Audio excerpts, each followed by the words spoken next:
우리 교회가 기도로 승리하는 교회라고 이렇게 한 것은 정말 2021년은 앞이 안 보입니다.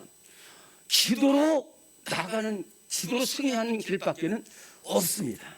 우리 성도들 새벽 기도에도 또 수요 기도에도 이렇게 열심히 나오셔서 기도하면은 우리 교회의 고난 속에서 안티오키처럼 크게 성장하는 교회가 될 줄로 믿습니다. 예, 우리 코로나19 방역 지침에 따라서 이번 주일과 다음 주일 2주간은 3부로 예배를 나눠 드리게 되고 청년부는 청년부대로 예배를 드리게 될 텐데요. 오늘 잘 오셨고요. 좀 조심스럽게 얘기하면은 좀 다음 주에도 여러분들 3부에 오셔도 좋고 좀 아니면 2부에 오셔도 좋을 것 같습니다. 다음 주에도 꼭 나오세요. 여러분들 우리가 이렇게 다 지혜롭게 할 수 있으니까.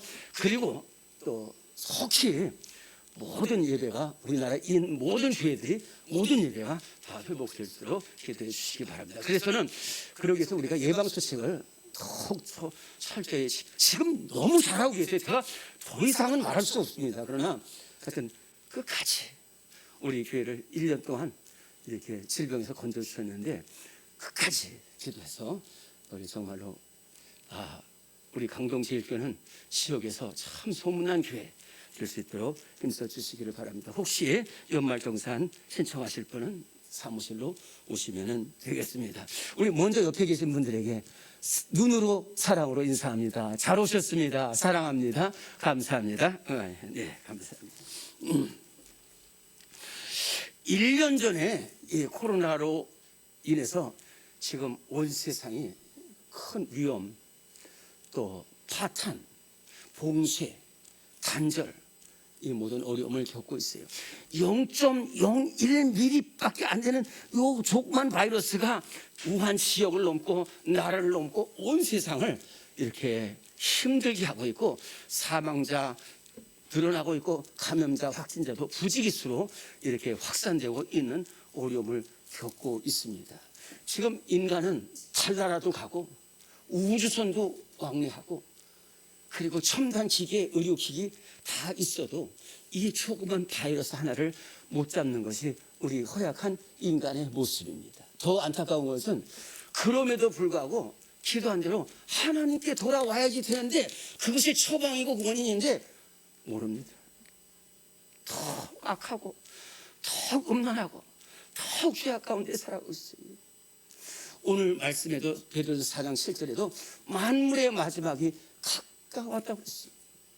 예수님께서도 마태복음 24장에 제자들에게 감람산에서 말세가 되면 민족을 대적하겠고 나라와 나라가 대적하겠고 처처의 기근과 지진이 있을 것이라고 했어요.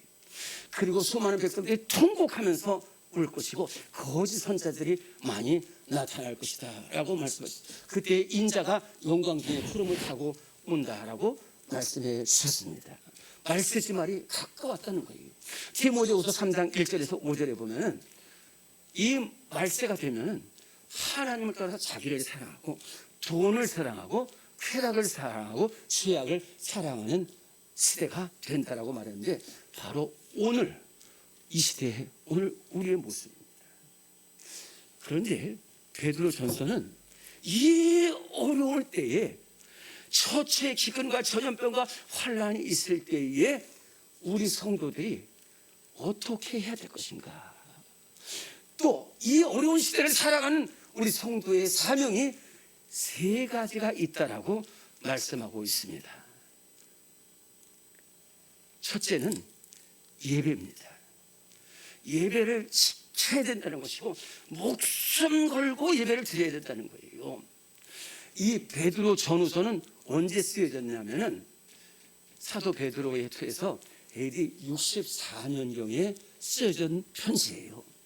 고난받고 있는 성도들을 위해서 쓰여진 하나님의 말씀입니다. AD 64년경은 로마 제국의 네로 황제가 통치하던 시대예요. 이 네로 황제는 정말로 걷잡을 수 없는 우리 트럼프 정도가 아닙니다. 트럼프 정말로 도저히 걷잡을 수 없는 사람이에요. 막 로마에 불을 질러놓고 저 기독교인들이 했다라고 그래가지고요. 이 교회에 대한 핍박이 얼마나 많고 성도들의 대한 박해가 얼마나 심해졌는지 몰라요. 그때에 주시는 말씀이 그래도 예배를 지키라는 말이에요. 저는 15년 전에 제가 있던 교회에 중국 선교지 두 교회를 가봤어요.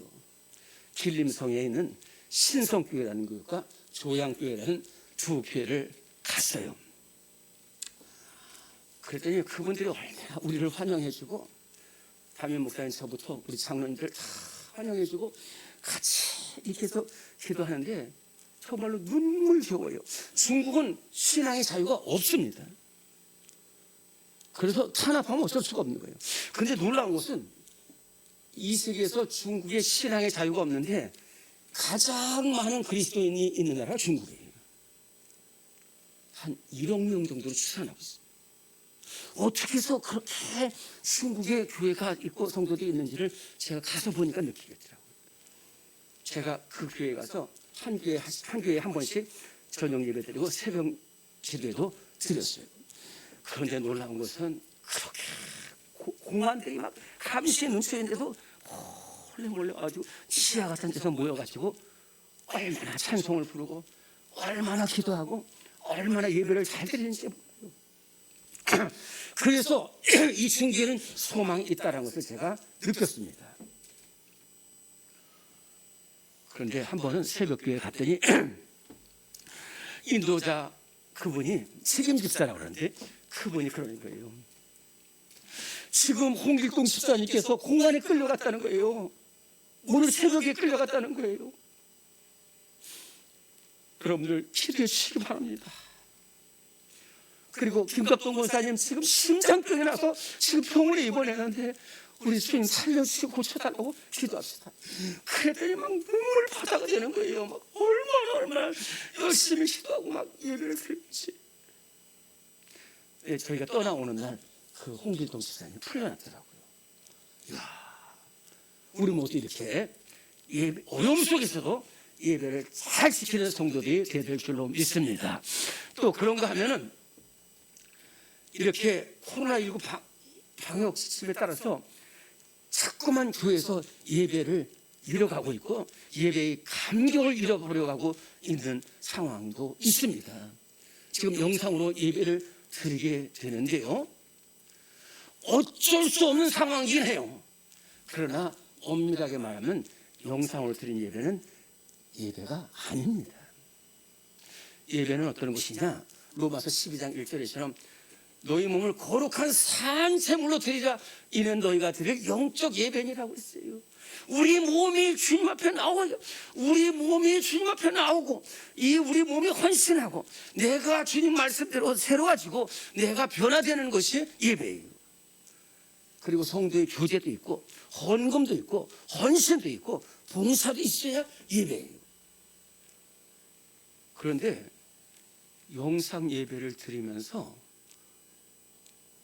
우리 성도들 가운데, 우리 교회 성도들은 아닙니다만은 성도들 가운데 영상 예배 참 좋다, 문제될 게 없다, 편하다, 교회 나가는 거 귀찮고 헌금하는 거 싫고 봉사하는 거 싫다, 아무 데서나 예배 드리면 되지, 이렇게 생각하는 성도들이 많이 나타나고 있다는 거예요. 아닙니다. 아니에요. 어쩔 수 없이 영상 예배를 드리긴 하지만은 하나님 불쌍히 여기셔서 속히 귀에서 예배 드리가 함께 드린 예배가 회복되게 하여 주시옵소서. 눈물로 기도해야 되는 우리가 사명이 있는 줄로 믿습니다. 그러한 성도들이 되어야 될 줄로 믿습니다. 또 그런가 하면은 아들이 못 나가게 해서 교회 안 나간다는 성도들도 있어요. 질병 때문에. 부모님이 가지 말라고 해서 못 나오는 어린 자녀들도 있습니다. 친구들이 가지 말라고 유혹하는, 그래서 못 나오는 성도들도 있고, 직장에서 못 나가게 해서 못 나오는 성도들도 있어요. 제가 얼마 전에 한 성도를 만났어요. 교회 나가니까 잘 나간다는 거예요. 근데 제가 몇 년 전에 계속 전도했는데 안 나갔었어요. 그런데 나가게 됐어요. 어떻게 해서 나가게 됐냐 그랬더니 1년 전이라는 거예요. 1년 전에 옆집에 사는 권사님이 전도해서 갔다는 거예요. 근데 이 옆집에 있는 권사님이 왜 전도해서 갔냐면은 자기 집은 늘 싸우고 원망하고 그러는데 이 옆에 있는 권사님 집은 자기가 대충 보니까 너무 사랑하고 너무 화목하다는 거예요. 그래서 저 권사님은 믿을만하다고 그래서 그 권사님이 다니는 교회로 갔다는 거예요. 그래 얼떨결에 갔는데 1년 동안 보니까요 교회가 다르다는 거예요. 뭐가 다르냐? 자기는 싸우는 집에서 태어났고 싸우는 직장에서만 살았는데 교회 오니까 기도가 다르다는 거예요. 나라와 민족을 위해서 기도하고 있다는 거예요.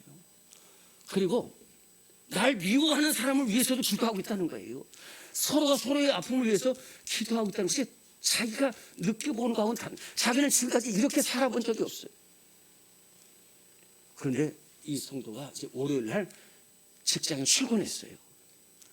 그랬더니 막 거기 있는 사람들이 딱 대기하고 있다가 사장부터 시작해서 직원들이 너 어제 어디 갔다 왔어? 교회 갔다 왔지? 교회가 전염병이 온상이야. 너 알고 있어? 너 앞으로 한 번만 더 교회 나가면 회사 못 오는 줄 알아라. 이렇게 했어요. 그런데요 1년 된 새 신자가 뭐라는 줄 알았어요? 그래 나 교회 갔다 왔다는 거예요. 어쩌라는 거냐 이거예요. 내가 그 교회에 지금 1년 다녔는데 놀라지 말라는 거예요. 한 명도 확진자가 없었다는 거예요. 두 번째, 그 교회에서 어떻게 기도하는지 아냐? 나라를 위해서 기도하고 이 질병이 물러가달라고 기도하고 여러분들 위해서 기도하고 있어. 그랬더니 그 사장과 직원들이 한마디도 말 못하더라고요. 그렇습니다. 이 어려운 시대에 우리도 목숨을 걸고 예배를 지키는 성도들이 되어야 될 줄로 믿습니다. 눈물로 예배의 회복을 위해서 기도하는 성도가 되어야 될 줄로 믿습니다. 두 번째로 이 어려운 시대를 살아가는 성도들에게는 늘 깨어 기도하는 사명이 있어야 된다는 말입니다. 오늘 베드로전서 4장 7절 말씀 우리 같이 보십시다. 베드로전서 4장 7절을 펴고 있는데 우리 7절 말씀 한 목소리로 봉독합니다. 시작. 만물의 마지막이 가까이 왔으니 그러므로 너희는 정신을 차리고 근신하여 기도하라. 아멘. 아까 말씀드린 대로 이 베드로전서가 쓰여질 때에 이 네로 황제 때에 얼마나 교회에 대한 핍박과 성도에 대한 탄압이 심했던지 오늘 말씀대로 우는 사자처럼 달려들었다는 거예요. 그런데 놀라운 것은 우리 성도들이 이 어려울 때에 깨고 기도했어요. 근신하면서 기도했어요. 그래서 산속에서도 예배를 드렸고 동굴을 파서 예배를 드렸고 카타라는 말은 밑에라는 말이고 쿰은 무덤이라는 거예요. 그 지하 무덤에서도 250년 동안 깨어서 기도하고 예배를 드렸어요. 이렇게 고통받고 있는 성도들에게 주신 말씀이 만물의 마지막에 가까웠다는 거예요. 그러므로 너는 정신을 차리고 근신하고 깨어서 기도하라는 말씀입니다. 예수님께서도 십자가에 못 박히기 전날 밤에 겟세마네 동산에서 기도하셨어요. 제자들을 데리고 기도하러 가셨어요. 예수님은 그렇게 기도하시는데 십자가에 못 박히시기 위해서 기도하시는데 제자들은 쿨쿨 자고 있었어요. 예수님이 이렇게 오셔서 보니까 제자들이 자고 있어요. 그때 주시는 말씀이 시험에 들지 않도록 깨어 기도하라는 말씀을 해주셨어요. 물론 그때 제자들은 잤어요. 그러나 이 예수님 말씀을 듣고서 마가의 다락방에 모여서 정말로 깨어 기도했을 때에 성령이 불같이 임해서 온 세상에 복음을 전하는 사도들이 된 줄로 믿습니다. 그렇습니다. 우리가 아무리 험하고 어려운 시대를 살아간다 할지라도 깨워서 기도하는 성도는 반드시 승리하는 줄로 믿습니다. 다윗이 그랬고 예레미야가 그랬고 다니엘이 그러한 사람이었다 하는 거예요. 우리 선명 자매 같은 곧 저 정도의 나이에 든 제가 자매의 간증을 들었어요. 이 집안이 아버님이 일찍 돌아가시고 엄마와 오빠 그리고 자기 이렇게 세 식구가 살아가는데 이 오빠가 문제야. 어머니도 교회 다니고 자기도 신앙생활 하는데 오빠가 그렇게 교회 나가는 거 싫어요. 그리고 어머니가 교회 나가라고 할 때마다 막 분노가 일삼아가지고 어머니를 미워하게 됐어요. 그래서 안타까울 때 목사님이 이 가정 신방을 오셨어요. 그러면서 목사님께서 뭐라고 말씀하시냐면 지금 내가 보니 이 가정에 큰 어두움이 있다는 거예요. 우리 자매가 깨어서 기도하라는 거예요. 그리고 가셨어요. 그 목사님 말씀이 계속 가슴속에 메아리시면서 기도하기 시작하는 거예요. 엄마를 위해서 기도하고 오빠를 위해서 간절히 기도하는데 환상 중에 이 오빠를 뱀이 큰 뱀이 막 둘러싸고 있는 것을 보았어요. 그래가지고 거기서 막 무릎 꿇고 하나님 오빠를 살려주세요. 오빠를 살려주세요. 그런데 놀라운 일이 일어났어요.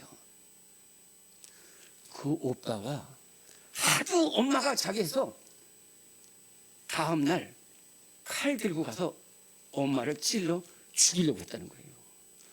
그런데 이 깨어 기도하는 이 자매의 기도가 주님 보좌 앞에 상달돼가지고 그날 밤에 자다가 하나님께서 오빠의 손을 쳐버렸어요. 그 손이 움직일 수가 없게 됐어요. 그리고 며칠 뒤에는 너무 답답하고 힘들어서 친구가 교회 작업을 할 때 손도 움직이지 못하면서 교회를 갔는데 거기서 손이 풀려지는 역사가 나타났다는 거예요. 우리가 이렇게 어려울 때에 깨어 기도하는 우리 성도들이 되어야 될 줄로 믿습니다. 세 번째로는 이 어려운 시대를 살아가는 성도의 사명은 서로를 사랑해야 된다는 거예요. 어떻게 사랑하냐? 뜨겁게 사랑하라는 거예요. 뜨겁게 사랑하면 허다한 죄를 덮는다고 했습니다. 오늘 우리 8절 말씀 같이 봉독하십시다. 베드로전서 4장 8절 말씀 시작. 무엇보다도 뜨겁게 서로 사랑할지니 사랑은 허다한 죄를 덮느니라. 지금 사랑이 메말라가는 시대를 우리가 살아가고 있어요. 어떤 아들은 부모가 유산을 적게 줬다고 그래서 부모를 살해한 아들도 있었어요. 그리고 제가 한번 말씀을 드린 적이 있는지 모르겠는데 한 7, 8년 전에 이 설악산 미시령에서 있었던 일이에요. 그 속초에 사는 남편이 부인이 자꾸만 잔소리한다고 그래가지고 싫어해가지고 칼로 찔러서 거반 죽게 됐어요. 그래서 죽은 줄 알고 가만히 같은 푸대에 넣어가지고 트렁크에다 놓고서 닫아버리고 설악산 꼭대기 미시령 꼭대기에 올라가서 아무도 없는 것을 봐가지고 트렁크에서 그 부인을 싼 부대를 낭떠러지로 던져버렸어요. 세상에 어떻게 이런 일이 있을까? 그런데요, 더 기가 막힌 일이 벌어졌어요. 이 부인이 낭떠러지 떨어지는데 나무에 걸렸어요. 그리고 가죽 부대가 벗겨졌어요. 그리고 부인이 나무에 대롱대롱 매달렸어요. 살아있는 채로. 그때 등산객 한 명이 지나가는데 나 좀 살려달라고 나 좀 살려달라고 해서 등산객이 이것을 본 거예요. 그래서 119에 바로 전화해가지고 119 대원들이 그 험한 곳에 가가지고 그 부인을 살려내서 구조했어요. 남편 모든 것을 밝혀서 감옥에서 지금 감옥에서 생활하고 있다는 거예요. 이렇게 사랑이 메말라 가는 시대를 우리가 살아가고 있는데, 오늘 말씀은 성도들은 그렇지 말라는 거예요. 성도들은 뜨겁게 사랑하는 거예요. 성도 간에 사랑하고 이웃도 사랑하고 박해하는 자를 위해서도 기도하고 핍박하는 자를 위해서도 사랑하는 거예요. 예수님께서도 하나님을 사랑하고 이 이웃을 내 몸까지 뜨겁게 사랑하고 있어요. 초대교회 성도는 이 예수님의 말씀을 따라서 정말로 사랑을 실천했어요. 제가 이 성전에 처음 입당하면서 안디옥 교회에 대한 말씀을 드렸어요. 이 예루살렘 교회에 큰 핍박이 일어나가지고 모든 성도들이 흩어졌어요. 그런데 흩어진 것이 아니라 흩어져서 복음을 전했어요. 그래가지고 저 멀리 안디옥까지 가서 이 흩어진 성도들이 세운 교회가 안디옥 교회입니다. 얼마나 어려운 교회였어요. 동굴에 있는 교회라니까요. 제가 가봤어요. 그런데 이 안디옥 교회 성도들은 그럼에도 불구하고 사랑으로 복음을 전하고 사랑으로 기도하고 또 사랑을 실천했어요.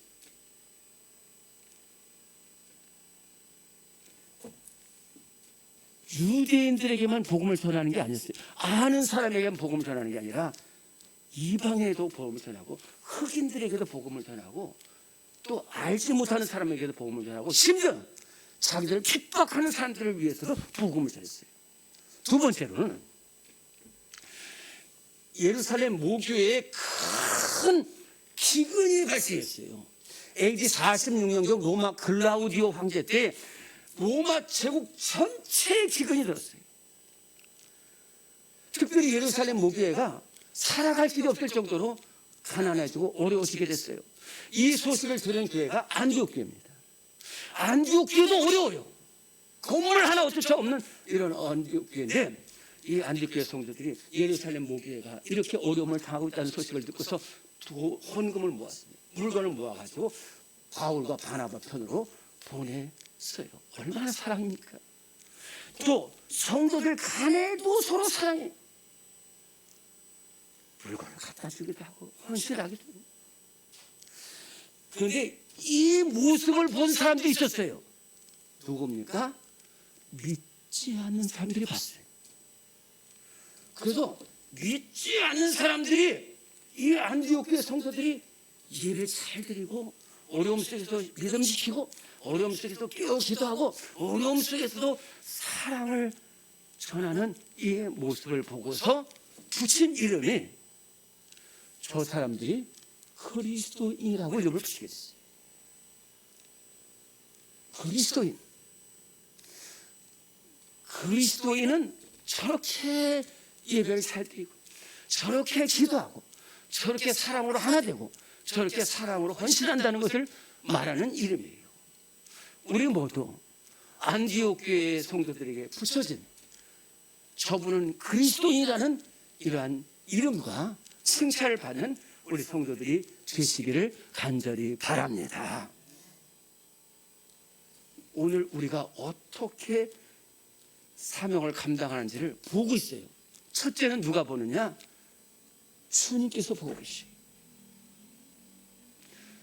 주님께서는 갈라디아서 말씀처럼 하나님은 만물의 여김을 받지 않으신다고 그랬어요. 그래서 이 어려울 때에 우리 홍길동 권사님이 어디 있는지를 보고 계시는 거예요. 김갑동 집사님께서 그때에 무엇을 했는지를 보고 계시는 거예요. 알곡과 쭉정이를 걸러내시는 거예요. 심판날에 다가오고 있어요. 너 어려울 때 그때 너 어디 있었느냐? 너 무엇을 했느냐? 네가 사랑을 했느냐? 사랑을 전했느냐? 그렇지 않느냐? 주님께서 풀꽃 같은 눈동자로 보고 계시는 거예요. 바라기는 우리 성도들 주님을 떠나서 멸망길로 가지 않고 끝까지 믿음 지키고 끝까지 기도하고 끝까지 사랑을 전해서 주님께 잘할도다 착하고 충성된 종아 내가 생명의 면류관을 네게 주리라 인정받는 우리 성도들이 되어야 될 줄로 믿습니다. 두 번째는 믿지 않는 사람들이 우리를 보고 있어요. 자기들은 못해요. 자기들은 기도하지 못해요. 그러나 믿는 사람들은 기도해야 되고 믿는 사람들은 사랑해야 된다는 것을 알고 있어요. 바라기는 우리 성도들이 이 어려운 시대에 우리에게 맡겨주신 사명을 잘 감당할 수 있기를 바랍니다. 첫째는 예배고, 둘째는 깨어 기도하는 것이고, 세 번째는 사랑을 전하는 것이고. 그런데 이 하나 중에서, 이 세 가지 중에서 어느 것 하나도 하지 않을 수 없는 일들입니다. 난 기도만 한다? 난 사랑만? 아닙니다. 예배 끝까지 지키고 끝까지 깨어 기도하고 끝까지 사랑을 전할 때에 주님께 인정받고 세상 모든 사람들에게 칭찬받는 우리 성도들이 되어야 될 줄로 믿습니다. 이것이 바로 오늘 이 어려운 시대를 살아가는 우리들에게 주어진 사명인 줄로 믿습니다.